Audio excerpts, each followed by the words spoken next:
The following podcast is produced or sponsored by a community member. The content, views, and opinions expressed are those of the participants and do not reflect those of BMC or the town of Belmont. BMC welcomes your comments. Call us at 617-484-2443 or email us at access@belmontmedia.org. Hello, everyone. Welcome to today's edition of Community Conversations. I'm your host, Roger Colton. Today I've invited all three candidates for Belmont's Board of Selectmen to join me. We are recording separate half-hour segments with each candidate. The three candidates are Roy Epstein, Jesse Bennett, and Tim Flood. The audio version of these podcasts will be available on the Belmont Media website, belmontmedia.org, and a television version will be available not only on the website, but will also be broadcast multiple times on the Belmont Media Center's television stations. You can review the weekly programming schedule for Belmont Media at belmontmedia.org to find the day and time of the broadcast at the time most convenient to you. Today I'm speaking with Roy Epstein, one of the candidates for the Board of Selectmen. Roy, welcome to Community Conversations. Hi, Roger. Thank you for inviting me. Before we really get into the meat of our conversations, can you give me a brief introduction to who you are? Yes, very brief. I'm from New Jersey originally. I grew up in New Jersey. I went to college at Wesleyan in Connecticut. Then I went to graduate school and got my PhD in economics from Yale. Met Joanna. We moved to Chicago. We got married in Chicago, had two boys. Joanna got a job offer from Harvard at that point. We moved back to Boston so she could take up that position. And I was working as an economic consultant as a damages expert in litigation cases. We moved to Belmont from Chicago in 1994, and we've been here ever since. Today we're going to talk about four substantive areas: the budget, capital expenditures, the environment, and town governance. That's a lot to cover in a half hour, but yes. I would like to ask you to keep your answers brief and to the point, as the town moderator has often told all of us. When you give your answer, give your headline first, and then if you have an explanation that you want to provide, go ahead and provide it. I'll do my best. Let's start with the town budget. Last August, the Collins Center forecasted a $2.3 million deficit in fiscal year 2021, which begins on July 1 of 2020. I don't want to talk with you about the budget generically. What I do want to ask you specifically is this. Just a couple of years ago now, Belmont voters approved an operating override that allowed a property tax increase. At the time of the override, there were folks that said there was a substantial potential for savings in the Belmont budget. Do you agree with that? And if so, what are two places where you believe that that savings can be found? Well, I'm not sure what savings you're referring to from a number of years ago. Looking forward, I think there's a potential for savings in potentially regionalizing or outsourcing some services. And that's been a topic for quite a long time, but I'm hopeful that more progress can be made that way in the next couple of years. Secondly, I think we just have to look everywhere, that means on the town side and the school side, to see whether service delivery can be improved, whether that means eliminating positions or changing the way we do business.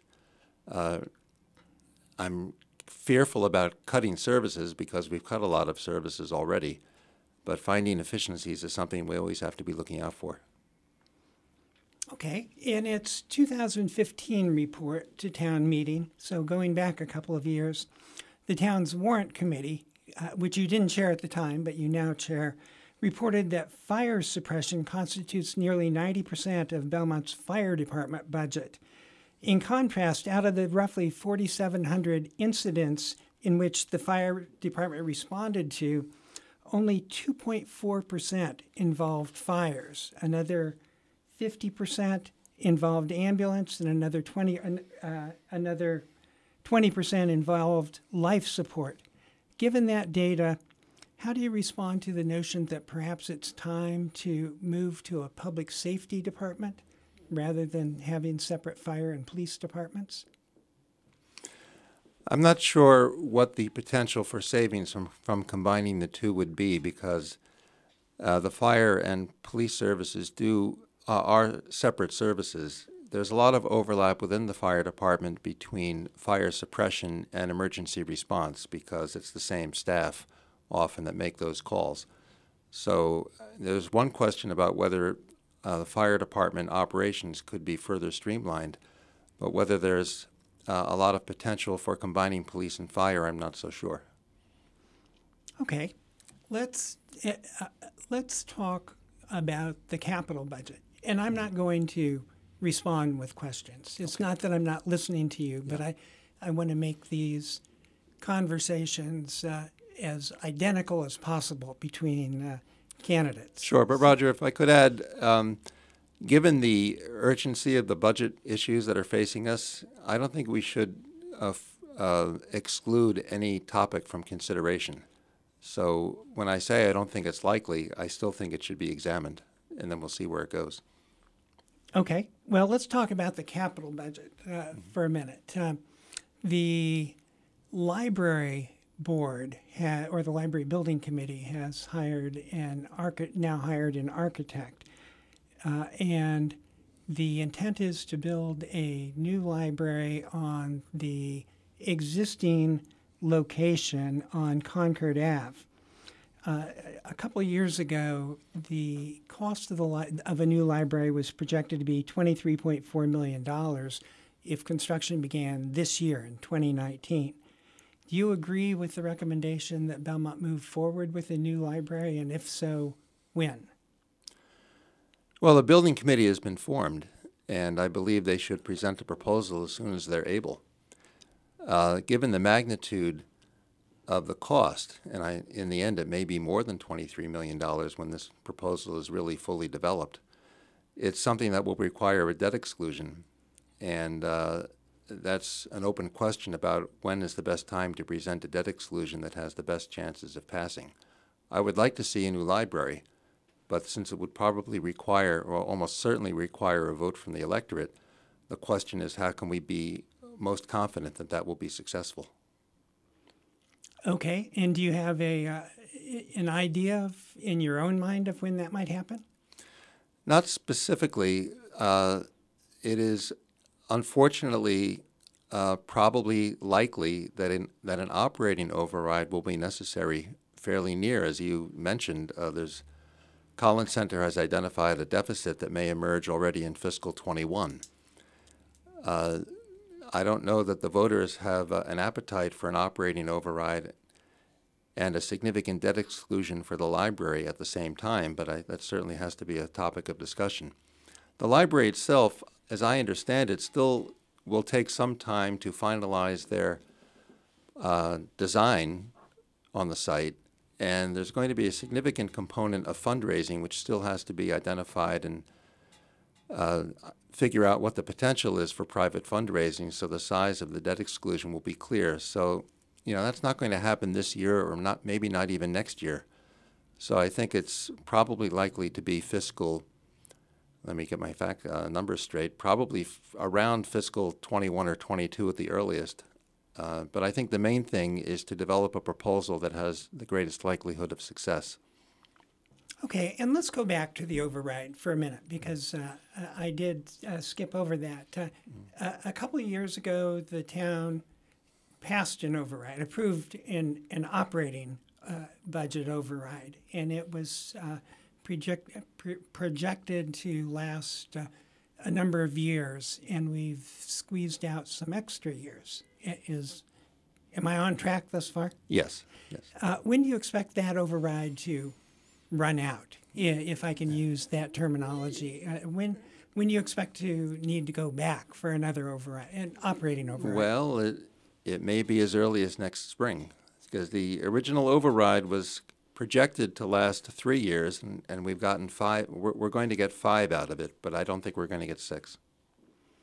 Okay, and do you have a feel at this point, is it reasonable to think about what the the size of a new override might be?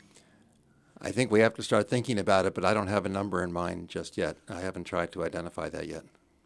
Okay.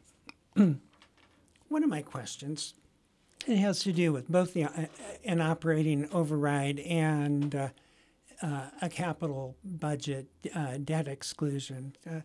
There's really no question but that we have buildings that need to be replaced. I mean, the library needs to be replaced, and that's unquestionably going to cost money, and money that's not in the existing budget. On the other hand, we have certain residents who, particularly aging, I think people worry about, who have lived here their entire lives, who simply can't afford an increased tax bill.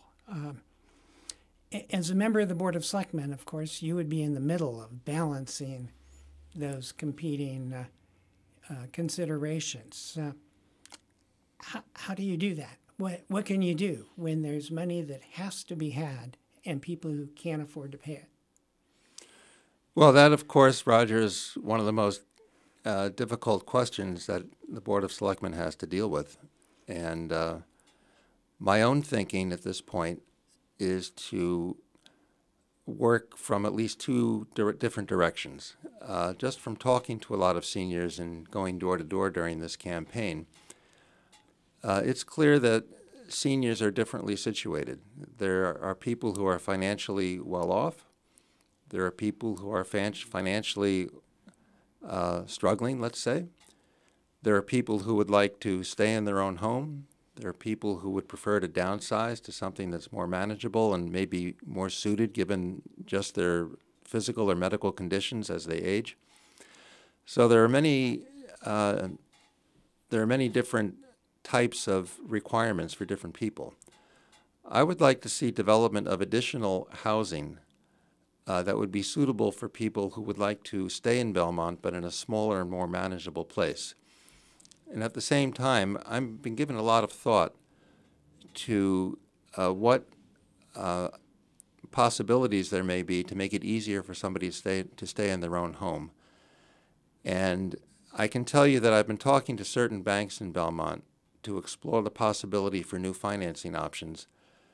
And I'm hopeful that something will emerge from that. Unfortunately, I can't say right now how that will turn out because these discussions are still in an early stage, but I'm hopeful that by later this year there will be a concrete proposal to offer in that department. And a new financing option, can you explain what you mean by that? That sounds like a term of art. So, well, yeah. In essence, it would be because there are many of the seniors have a lot of equity in their homes, but it's difficult to access that equity. What I'm thinking of is a way for seniors to borrow in a limited way and in a low-cost way against the equity they have in their home that would not be an impediment to staying in the home, would be something that would be manageable. The existing programs, say to defer property tax, have the major problem that many people just don't qualify for them.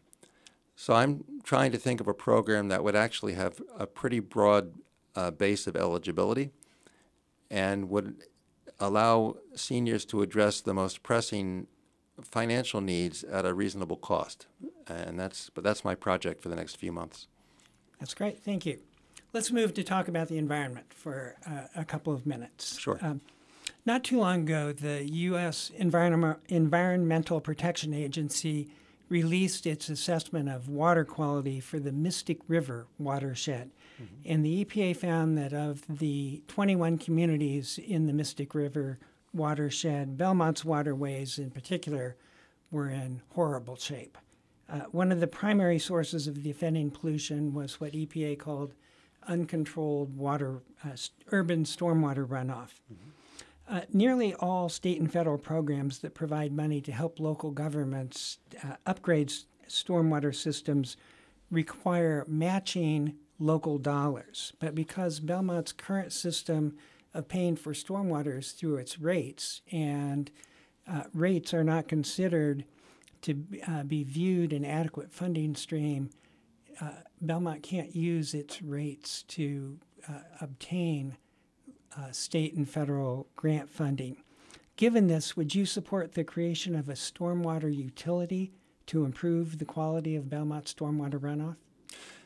That's one of those issues where I would say yes in principle, and then the devil is in the details. And exactly how the fee is structured and what the magnitude should be is something which, to my knowledge right now, is a little hard to pin down, because the first question is, or let me say the first objective is that Belmont, if I were selectman, would meet whatever requirements it's required to meet and on time. And we'd have to do whatever is necessary to meet those requirements. And a stormwater fee, I expect, would be part of that. But exactly how large a fee is necessary, that would be in the best interest of Belmont in terms of qualifying for additional funding and not being an excessive financial burden, but in the end, meeting the requirements. That's something that the next board is going to have to wrestle with. And there are, can you expand on the considerations, the size of the fee and how it's structured? What do you mean by that? Well, my understanding is that Belmont will be subject to regulations from EPA and also state regulations, but the full implications of those regulations is not exactly clear right now. And I think as soon as the requirements that we have to meet are spelled out in black and white and the timing is set down, then we can think about the fee that's necessary to get us there. Okay. Let's talk about climate change for a minute. In May of 2016, the state's Supreme Judicial Court ruled in the case Kane v. Massachusetts Department of Environmental Protection that the state has not done enough to meet the mandates of the state's 2008 Global Warming Solutions Act. SJC Justice Robert Cordy described the language of the Global Warming Solutions Act as unambiguous and said it requires the state to establish limits on multiple greenhouse gas emission sources that must decline on an annual basis. In light of this SJC decision, since the Board of Selectmen also sits as the board of the Belmont Light Department, do you support the recommendations of the Belmont Energy Committee, which I chair, to disclose to folks, to move Belmont Light to a 100% emission-free supply source by the year 2022? Well, Roger, as you also know, I sit on the Light Board Advisory Committee, and we reviewed your proposal. I think everybody on the Light Board Advisory Committee wants to see Belmont move to zero carbon emissions as soon as practicable. The concern is that the supply of totally carbon-free emissions is limited. It's growing, but it's limited, and every other community in Massachusetts is wrestling with the same issue. So the question is it economically feasible to actually get there by 2022, given the growth in the available supply? And I would say I support the goal of carbon-free emissions, but if it meant rates rising by a factor of 3 or 4, and I have no idea what the effect would be, I would have reservations about that, because there are other things we can do to also significantly lower our carbon footprint, not looking just at electricity in isolation, and that might be a better strategy as a whole. And just to make sure that people don't come out of this saying Roy Epstein suggested that rates might go up three or four times. That was just picking a number out of the air. Well, it's worse than that. Nobody knows right now, but right. It's clear that every community in Massachusetts has the great interest and is under some pressure to increase their reliance on non-carbon emissions. And particularly with solar and wind, those facilities are growing, but it's not at all clear that they would be able to replace all of our gas-fired electricity by 2022. And do you have an opinion on what immediate action steps maybe should occur? Well, I can tell you that Belmont Light is taking advantage of non-carbon energy contracts as they become available. I think we've taken all of them that I know of. But right now it is still a minority of the portfolio. And I just don't know that it's possible to fully convert by 2022. But the intent certainly is to do it as quickly as possible. Okay. Let's talk about town governance for a few minutes, and let's stay with Belmont Light. Last year, the town meeting considered a proposal to expand the number of members on the Board of Selectmen. And one of the arguments that was made, and I am going to bring this back to Belmont Light, one of the arguments that was made was that the job of being a member of the Board of Selectmen had become too big. But part of that job is also being a member of the Light Board that governs Belmont Light. And there's some conversation now about splitting off the Light Board into a separate governing board. Do you have an opinion about whether that should be done, and if so, how? Roger, I always try to take a pragmatic view of these governance issues, and I can tell you some years ago, I thought the management of Belmont Light was deficient enough that I was seriously considering whether it was advisable to sell off Belmont Light as a whole, because I didn't think Belmont was managing it well enough. And since that time, we've actually made enormous strides. We've hired a new general manager who's great. The Board of Selectmen is more involved now with Light Board issues. And it doesn't have the same urgency in my mind that it did a few years ago. So in a kind of steady as she goes policy, I don't see that as a real priority now, just because things are going so well.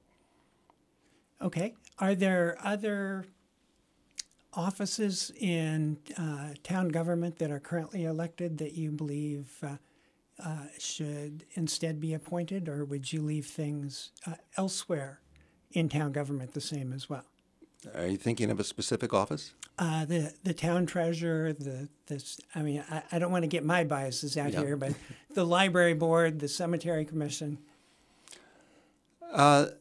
In general, I think the elected system is working well. I actually spoke up, maybe at a recent Board of Selectmen meeting about the specific issue of the town treasurer. And one speaker at that meeting said that it didn't really seem to make much of a difference whether a treasurer was elected or appointed. Why not make it appointed? And what I said at the time was, it often seems that it doesn't make much difference, but sometimes it really does make a difference. And I can tell you that in my experience on the building committee for the DPW and the police station, the independence of the town treasurer actually was a very important factor. And I think if the treasurer was not independent, the eventual scheme, I'll call it a scheme, for financing that project might have been endangered. So I think the independence of an elected treasurer is actually a very important asset. Okay. Patrice Garvin, our town administrator, recently hired filled a new staff position, the town's budget director. Given that we now have a specific staff person devoted exclusively to the budget in addition to the town administrator, what would you envision your role, not your role, let's not personalize it, the role of the Board of Selectmen to be in relation to the town staff in preparing and presenting a town budget to town meeting? Well, I think the most important role of the Board of Selectmen is devising overall policies, and then Patrice and certainly the budget director then would implement those policies. So that's what I see as the major contribution of the Board of Selectmen. Then, of course, there's a day-to-day oversight that I think the Board of Selectmen should exercise. I think the ability of the board to do that is a function of their own temperament, time, and training. Some people are more interested and able, and some people are not. But I hope a board would always be involved in a $120 million or more budget, because ultimately the town administrator and the staff is very lean, And I think it never hurts to have an extra pair of eyes, or in this case, 6 extra eyes, look over their shoulder. I think one of the problems in Board of Selectmen races, or maybe in election campaigns generally, is that people often get caught up in the nitty-gritty of issues. So I'd like to take us up to 30 or 40 or 50,000 feet for a minute. Former New York Governor Mario Cuomo once stated a quote that I love. Cuomo said that you campaign in poetry, but you govern in prose. Have you ever heard? No, I'm just wondering if I even meet the first standard. Well, what's your reaction to that? You think you're campaigning in prose as well? Did I? If it's even that good, sure.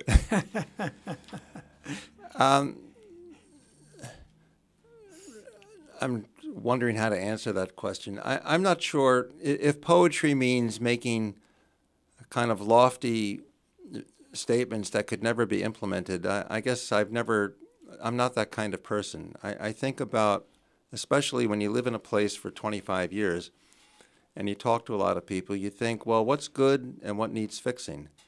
And then how can you really go about it and make it happen and not just talk? So for me, there's actually not a bright line between the campaign and being in office, because I hope one would be the logical consequence of the other. That's great. Finally, we're running out of time here, but okay. I'm going to try something I've never tried in one of these podcasts before. We're going to have a lightning round.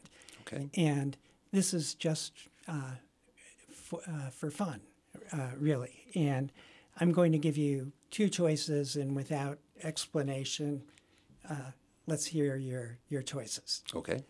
Okay. There are 10 of them. Winter vacations or summer vacations? Summer vacations. Poker or chess? Chess. The Beatles or the Stones? Oh, unfair. Unfair. Baseball or football? Baseball. The beach or the mountains? That's like a Beatles-Stones question. Okay. Red wine or white wine? Red. Peanut butter and jelly or ham and cheese? Ham and cheese, I would say. Coke or Pepsi? Neither. Beer. Pancakes or waffles? Waffles, if the griddle is good. Mac or PC? Well, I have my PC, but I have regrets some days. That's great. That's 10. Thanks for doing that. I think that was kind of fun. And the clock indeed has run out on us. It has been fun and interesting to have you on Community Conversations today. Again, I know you're busy. You're busy with your day-to-day life, and you're busy with campaigning. So I really do appreciate you taking time to come over here today. Well, thank you, Roger. It's always stimulating to talk to you, too. I've been speaking today with Roy Epstein, one of 3 candidates for Belmont's Board of Selectmen, in a special edition of Community Conversation. I should note that Roy's opponents are also appearing on identical podcasts being taped today as well. You can access the conversations with all 3 candidates through the Belmont Media Center's website, belmontmedia.org. A video of our podcast session will also be rebroadcast any number of times on the Belmont Media Center's television stations. You can find the broadcast time by looking up Community Conversations in the TV listings on the BMC website. Today's conversations with Board of Selectmen candidates Roy Epstein, Jesse Bennett, and Tim Flood is a special edition of Community Conversations. I will be back with you for our regular Community Conversations podcast next week. I'm your Community Conversations host, Roger Colton. Thank you for listening.